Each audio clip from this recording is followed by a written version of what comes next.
नमस्ते दोस्तों। भगवान शिव ने बताया वो कौन सी वो एक चीज है जो स्त्री मरते दम तक अपने पति को नहीं देती है। मित्रों, एक बार की बात है जब भगवान शिव और माता पार्वती कैलाश पर्वत पर विश्राम कर रहे थे। उसी समय माता पार्वती के मन में एक विचार उत्पन्न हुआ जिससे वो थोड़ी व्याकुल हो गई और उन्होंने भगवान शिव से कहा, हे स्वामी, मेरे मन में एक प्रश्न उत्पन्न हो रहा है जिसे लेकर मैं बहुत विचलित हूँ। कृपया करके मेरे इस प्रश्न का समाधान कीजिए, तभी मेरे मन को शांति मिलेगी। फिर भगवान शिव ने मुस्कुराते हुए कहा, हे पार्वती, निसंकोच होकर अपने प्रश्न को कहो। तुम्हारे हर प्रश्न का उत्तर देना मेरा पहला कर्तव्य है। तब माता पार्वती ने कहा, हे स्वामी, मुझे ये बताइए कि स्त्री और पुरुष के बीच का रिश्ता किस प्रकार का होता है। ऐसा कहा जाता है कि अगर रिश्ते में कपट आता है तो वो टूटने की कगार पर पहुंच जाता है। जहाँ प्रेम और विश्वास होते हैं, वही गृहस्थ जीवन खुशहाल होता है। लेकिन जहाँ झूठ और कपट का अंश होता है, वहाँ गृहस्थ जीवन में कलह और कष्ट आते हैं। और मुझे ये भी जानना है कि स्त्री कौन सी ऐसी चीज है जिसे वह अपने पति को मरते दम तक नहीं देती, और कौन सा ऐसा काम है जो वह अपने पति से पहले करना चाहती है, जबकि हर कार्य में वह पति को ही आगे रखती है। माता पार्वती के इन प्रश्नों को सुनकर भगवान शिव हल्का सा मुस्कुराए और बोले, हे देवी, जिन प्रश्नों के उत्तर तुम जानना चाहती हो, उनके उत्तर मैं तुम्हें एक कथा के माध्यम से बताऊंगा। इसीलिए इस कथा को पूरे ध्यान से सुनो। और जो कोई भी मनुष्य इस कथा को पूरे ध्यान से पूरा सुनता है, तो उसका घर हमेशा सुख समृद्धि बनी रहती है और कलह होने से बच जाता है। इसके बाद भगवान शिव ने कथा सुनाना प्रारंभ करते हैं। एक समय की बात है, मध्य देश में एक सुंदर नगर था जहाँ के राजा के पुत्र का विवाह तय हुआ था। राजमहल और नगर की गलियों फूलों और रंगी बिरंगी सजावट से सजी हुई थी। राजकुमार का विवाह एक अत्यंत सुंदर कन्या से होने वाला था। राजकुमार अपने कक्ष में बैठा हुआ था और राजकुमारी के बारे में सोच रहा था। धीरे धीरे उसके मन में राजकुमारी से मिलने की तीव्र इच्छा जागने लगी।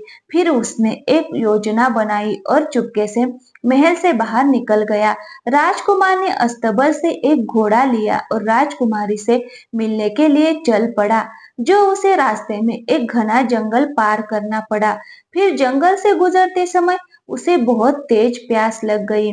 तब वह पानी की तलाश में इधर उधर भटकने लगा, लेकिन कोई जलाशय नजर नहीं आया। प्यास असहनीय हो गई तो वह एक झोपड़ी के पास पहुंचा। वहां उसने एक कुआं देखा, जिसे देखकर उसकी उम्मीद जाग उठी। उसने कुएं में झांका और देखा कि उसमें पानी है। फिर जल्दी से उसने जल निकाला और अपनी प्यास बुझाई, और जल पीने के बाद एक वृद्धा झोपड़ी से बाहर आई और बोली, मुसाफिर, क्या तुमने इस कुएं का पानी पी लिया है? यदि हाँ, तो तुमने बड़ी भूल कर दी है। ये कुआं एक ऋषि के द्वारा शापित है। इस कुएं का जल पीने वाला मनुष्य रात होते ही नरभक्षी बन जाता है। फिर उर्धा की बात सुनकर राजकुमार घबरा गया और पूछा, माँ, क्या इस शाप से मुक्त होने का कोई उपाय है? फिर उर्धा बोली, हाँ, उपाय है। इस जंगल से कुछ दूरी पर एक पहाड़ है। उस पहाड़ पर एक कायाकल्प नाम की बूटी उगती है। यदि तुम उस बूटी को ढूंढ पाओ और उसका सेवन कर सको, तो तुम इस शाप से मुक्त हो सकते हो। लेकिन ध्यान रखना, रात होते ही तुम किसी एकांत स्थान पर छिप जाना। यदि तुम किसी बस्ती में रुके, तो न जाने कितने निर्दोष लोग तुम्हारे शाप का शिकार हो जाएंगे। मित्रों, फिर राजकुमार ने कहा, ठीक है। इतना कहकर वो औषधि ढूंढने के लिए चल दिया। फिर औषधि वाला पर्वत काफी दूर था और अब अंधेरा भी हो चला था। राजकुमार ने सोचा, अब आगे का रास्ता मैं सुबह सूर्य निकलने के बाद तय करूंगा। पहले किसी निर्जन स्थान पर जाकर जाकर रात बिता लूं। यदि मैं नरभक्षी बन गया तो निर्दोष लोगों की जान चली जाएगी। राजकुमार ने अब राजकुमारी से मिलने का विचार त्याग दिया था, क्योंकि उसे पता था कि इस दशा में राजकुमारी से मिलना उसके लिए सही नहीं होगा। वह गांवों और नगरों से बचते हुए जंगल की ओर चला गया, जहां इंसानों का आना जाना नहीं था। उसने खुद को एक गुफा में छिपा लिया। इधर रात काफी हो चुकी थी और राजकुमार नरभक्षी बनने के कगार पर था। जिस गुफा में उसने अपने आप को छिपाया था, वहां एक खूंखार भेड़िया रहता था। वह भेड़िया आए दिन लोगों की जान लेता था और उसकी दहशत चारों ओर फैली हुई थी। जब राजकुमार गुफा के अंदर पहुंचा, तो उसने देखा कि भेड़िया गुफा के भीतर ही बैठा हुआ था। भेड़िया ने राजकुमार को देखा और खुश हुआ, जैसे शिकार उसके पास खुद चलकर आ गया हो। वह गुर्राया और राजकुमार पर झपट पड़ा, लेकिन उसी क्षण राजकुमार पर सर्प के विष का असर होने लगा। पल भर में ही वह मनुष्य से नरभक्षी पिशाच में बदल गया। भेड़िया ये देखकर डर गया कि ये शिकार उससे भी ज्यादा खतरनाक है और उसने खुद को बचाने के लिए जगह ढूंढनी शुरू कर दी।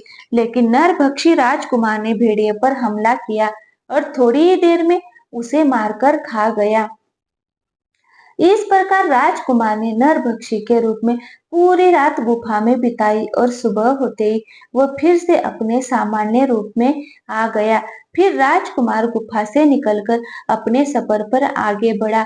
उसी समय कुछ गांव वालों ने उसे देखा और आश्चर्य में पड़ गए। उन्होंने पूछा, भैया तुम कौन हो और इस दिशा से कैसे आ रहे हो? इधर तो एक खतरनाक भेड़िया रहता है जो लोगों को मार डालता है। तुम जीवित कैसे बच गए? फिर राजकुमार ने उत्तर दिया, जिस भेड़िए की बात कर रहे हो वह तो मरा पड़ा है, मैंने उसे मार डाला। गांव वालों को यह सुनकर बड़ी हैरानी हुई और उन्होंने जाकर गुफा में देखा तो सचमुच भेड़िया मरा पड़ा था। यह खबर पूरे राज्य में फैल गई कि एक वीर पुरुष ने भेड़िए को मार डाला है। जब यह बात राजा को पता चली, तो उन्होंने राजकुमार को महल में बुलाया और कहा, तुमने भेड़िए को मारकर हमारी प्रजा को निर्भय कर दिया है। मैं तुम्हारी वीरता और साहस की प्रशंसा करता हूँ। इस खुशी में राजा ने राजकुमार को एक उड़ान खटोला उपहार में दिया, जो पल भर में उसे किसी भी स्थान पर पहुंचा सकता था। मित्रों, फिर राजकुमार बड़ा खुश हुआ और सोचा, अब मैं आसानी से उस पर्वत तक पहुंच जाऊंगा। फिर राजकुमार उस उड़ान खटोले पर बैठकर पर्वत पर पहुंच गया, जहां उसने देखा कि कई प्रकार की जड़ी बूटियां चमक रही थी, जो बार बार अपना रंग और रूप बदल रही थी। उसे पहले ही बताया गया था कि जो बूटी रंग और रूप बदलती दिखे, उसका रस निकालकर पी लेना चाहिए। फिर राजकुमार ने बिना समय लगाए गवाए बूटी का रस निकाला और पी लिया, क्योंकि शाम होने वाली थी। अब वह पूरी तरह से स्वस्थ हो चुका था। मित्रों, फिर भगवान शिव कहते हैं, हे पार्वती, राजकुमार ने उड़ान खटोले पर बैठकर अपनी राजकुमारी के नगर का रुख किया और वह वहां पहुंचकर उसने अपनी राजकुमारी से मुलाकात की। फिर राजकुमारी और राजकुमार की कहानी बड़ी रोमांचक थी। जब राजकुमार अपने ससुराल पहुंचा, उसने अपने नगर में खबर भिजवाई कि वह बारात लेकर वहां आ चुका है। इधर राजकुमार की बारात भी उसके नगर में आई और अगले दिन बड़े धूमधाम से राजकुमार और राजकुमारी का विवाह संपन्न हुआ। विवाह के बाद दोनों अपने नगर लौट गए और आनंद के साथ रहने लगे। फिर कुछ समय बाद उनके घर में एक पुत्र का जन्म हुआ। इस खुशी में पूरे राज परिवार ने बड़े उत्साह के साथ जश्न मनाया। लेकिन एक दिन राजकुमार के राज्य पर दुश्मन देश ने आक्रमण कर दिया और राजकुमार अपने दुश्मनों से युद्ध करने के लिए निकला। उसने उड़ने वाले खटोले की सहायता से दुश्मनों पर विजय प्राप्त की, लेकिन युद्ध के दौरान एक तीर से घायल होकर उसकी मृत्यु हो गई। फिर राजकुमार की मृत्यु के बाद सभी लोग उसे अंतिम संस्कार के लिए शमशान ले जाने लगे। उसकी पत्नी वहां खड़ी रो रही थी। उसका हृदय टूट गया था। राजकुमार के परिवार के सभी सदस्य उसका पार्थिव शरीर कंधे पर उठाकर शमशान की ओर ले जा रहे थे। मित्रों, फिर भगवान शिव ने देवी पार्वती से कहा, ये तो बात है, ये वो बात है जो स्त्री अपने पति के लिए नहीं कर सकती। वो उसे अंतिम संस्कार के लिए शमशान नहीं ले जा सकती, जबकि पति ऐसा कर सकता है। हमारे धर्म की यही परंपरा है दोस्तों। फिर देवी ने फिर पूछा, स्त्री कौन सा कार्य अपने पति से पहले करना चाहती है? तब भगवान शिव ने उत्तर दिया, सुहागिन स्त्री ये कामना करती है कि उसकी मूर्ति उसके पति से पहले हो जाए, ताकि उसका पति उसका अंतिम संस्कार कर सके। पति के बिना स्त्री का जीवन अधूरा हो जाता है और उसके लिए जीवन का कोई अर्थ नहीं रहता। स्त्री का सौभाग्य तब होता है जब उसके पति के हाथों से उसका अंतिम संस्कार होता है। तो मित्रों, मैं आशा करती हूँ कि आपको ये वीडियो अच्छा लगी होगी, और वीडियो अच्छा लगी हो तो प्लीज हमारे चैनल को सब्सक्राइब जरूर कीजिए। थैंक यू, धन्यवाद दोस्तों। मिलते हैं अगले वीडियो